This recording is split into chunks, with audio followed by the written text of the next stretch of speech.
Assalamualaikum, saya Idi dan saya akan ceritakan kembali cerita misteri seram dan juga sejarah. Terima kasih pada yang sudah subscribe dan juga yang hadir.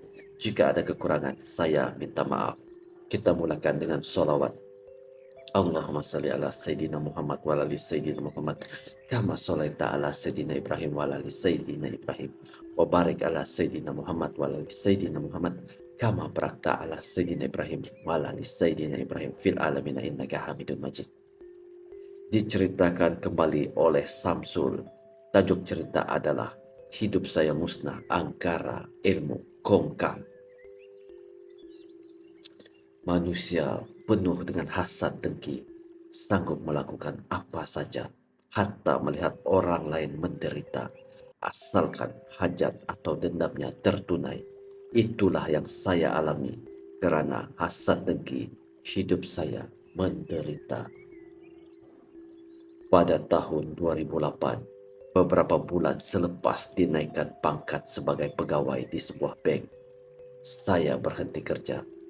Tindakan saya itu ditentang istri, keluarga, dan juga rakan-rakan. Semua kecoh dan bertanya, kenapa saya hendak berhenti kerja?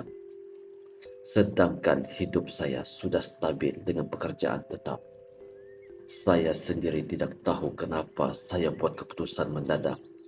Apa yang saya tahu, niat dan semangat untuk bekerja seolah-olah hilang, terbang sekelip mata, itu saja dalam pikiran. Walaupun dihalang, saya sudah bulatkan tekad, saya tetap akan berhenti. Dengan sedikit duit simpanan, saya menyewa sebuah kedai dan mula berniaga barang runcit. Tapi perniagaan itu hanya bertahan 2 bulan. Setiap kali saya mahu mulakan perniagaan, tiba-tiba semangat untuk bekerja hilang, badan jadi lemah dan juga mengantuk. Akibatnya, setiap hari ke kedai, tapi saya bukannya berniaga, sebaliknya hanya datang untuk tidur. Kedai saya tutup. Selepas perniagaan lingkup, saya berjinak-jinak pula sebagai penceramah dan juga ejen menjual insurans. Awalnya semangat saya berkobar-kobar, tapi bila usaha itu mula menampakkan hasil, saya jadi malas semula. Semangat bekerja hilang, entah kemana. Bila sampai di rumah pelanggan, saya batalkan hasrat berjumpa mereka. Saya pulang semula ke rumah dan termenung. Pikiran saya kosong, akibatnya pekerjaan itu juga lingkup. Keadaan ini berlanjutan selama setahun. Kehidupan saya tunggang langgang. Kereta ditarik pihak bank, saya mula berhutang keliling pinggang. Poket sentiasa kosong, duit simpanan habis. Apalagi semuanya hilang begitu saja. Suatu hari, kakak kandung minta saya menemaninya untuk berobat dengan seorang ustadz di salah satu cawangan Darul Syifa. Selepas selesai berobat dan kami mahu pulang, tiba-tiba kakak memberitahu sesuatu pada saya. Dek, engkau berobatlah. Aku nampak ada benda putih atas kepala engkau tadi, kata kakak serius.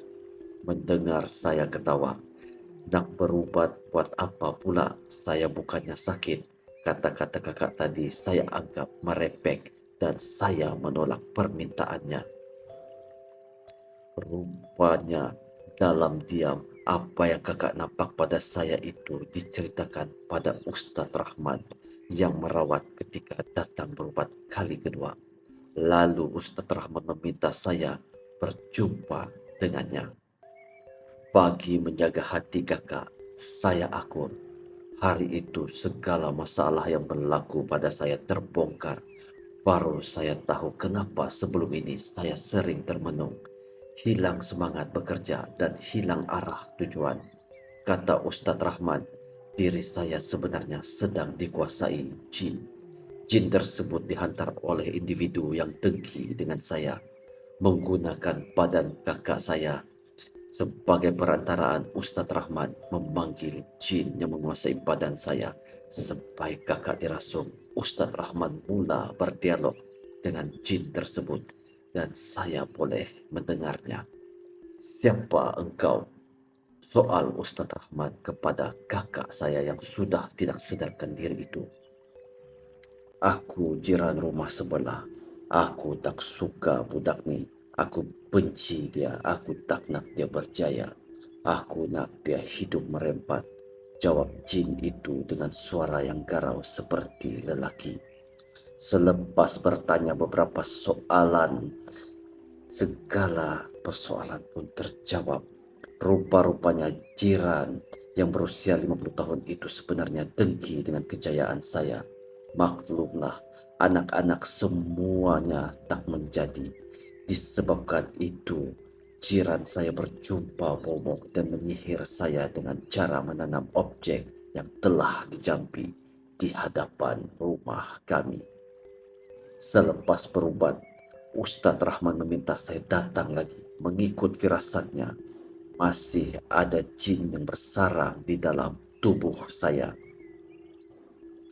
Ketika datang berubat kali kedua, sambil ditemani istri, sekali lagi kakak dijadikan perantaraan untuk berdialog. Siapakah engkau? Soal Ustadz setelah jin memasuki tubuhnya. Aku Makmetua dia, jawab jin di dalam badan kakak. Sebaik mendengar jawaban itu, saya dan istri terkejut. Kami seakan-akan tidak percaya apa yang didengari tadi.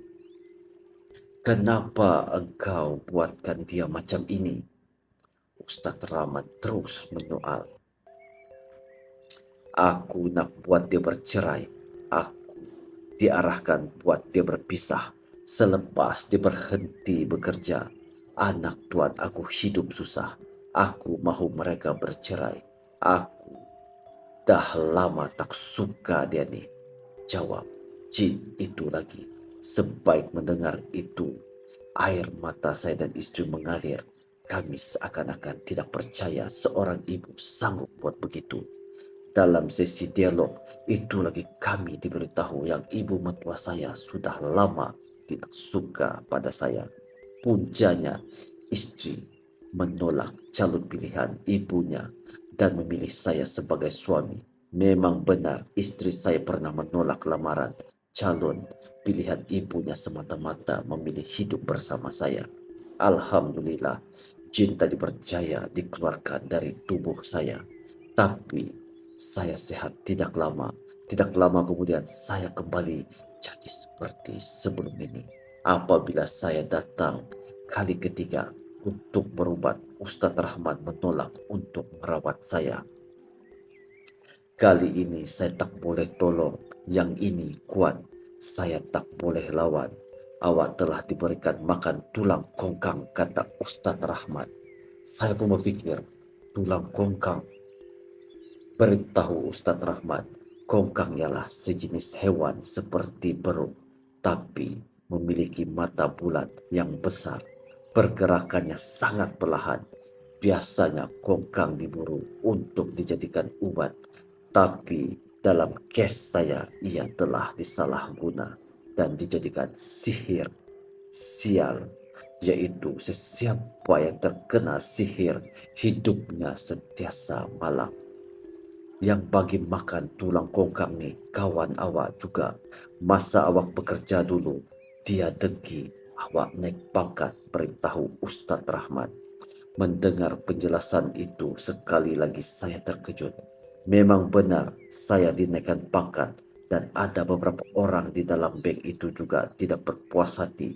Tapi hanya beberapa bulan selepas dinaikkan pangkat, saya berhenti kerja. Tambah Ustadz lagi, selepas diberi makan tulang kongkang yang telah dihancurkan itu, saya mulai jatuh sakit. Hidup saya jadi kosong, malas bekerja dan hilang semangat. Karena tidak mampu merawat saya, Ustadz Rahman mengesyorkan berjumpa seorang lelaki. Katanya lelaki itu mungkin boleh menolong saya. Ketika mula-mula berjumpa lelaki yang dipanggil Pak Samad itu, dia juga enggan merawat saya. Tapi selepas saya menceritakan semua yang berlaku, barulah Pak Samad akur dan setuju membantu saya. Ilmu tulang kungkang sangat kuat. Kalau aku rawat pun, engkau tak akan pulih sepenuhnya. Awal-awal lagi Pak Samad bagi peringatan. Katanya lagi, ilmu tulang kongkang biasanya diamalkan oleh orang asli. Sesiapa yang termakan tulang itu kesannya buruk. Biasanya seseorang itu akan dibenci oleh sekeliling. Rezeki tertutup. Orang akan menyampah bila memandang wajahnya. Patutlah sebelum ini, apa yang saya lakukan semua orang tak suka. Malah, jika seseorang itu menolong saya, orang itu pula yang akan menerima musibah. Mulanya saya sendiri sukar percaya. Tapi bila mengenangkan apa yang berlaku sepanjang saya sakit, apa yang diberitahu Pak Samad mungkin ada benarnya. Bayangkan, sejak berhenti kerja bank, berpuluh-puluh permohonan kerja saya hantar. Puluhan temu tugas saya hadiri, tapi satu pun tak sanggup. Malah pernah seorang kenalan yang merupakan penolong pengurus sebuah bank coba membantu saya untuk mendapatkan kerja di tempatnya. Namun, beberapa minggu kemudian rakan saya itu pula berhenti kerja tanpa sebab. Bukan itu saja, pernah saya minta kerja di sebuah gudang mengangkat beras, pasar raya dan juga kedai makan. Tapi kerja begitu pun gagal saya dapatkan. Malah saya dihalau pulang. Saya masih sering berulang alik mendapatkan rawatan. Entah bila saya akan pulih sepenuhnya, saya sendiri pun tak tahu.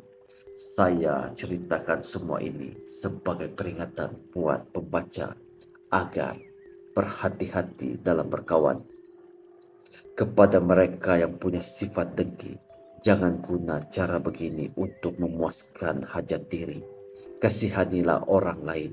Lihatlah apa yang berlaku kepada saya. Akibat perasaan dengki, hidup saya musnah. Jangan menjadi seorang yang jahat. Jadilah seorang yang bertimbang rasa. Jangan biarkan hidup Anda diselubungi misteri. Cerita sampai di sini. Assalamualaikum warahmatullahi taala wabarakatuh. Terima kasih.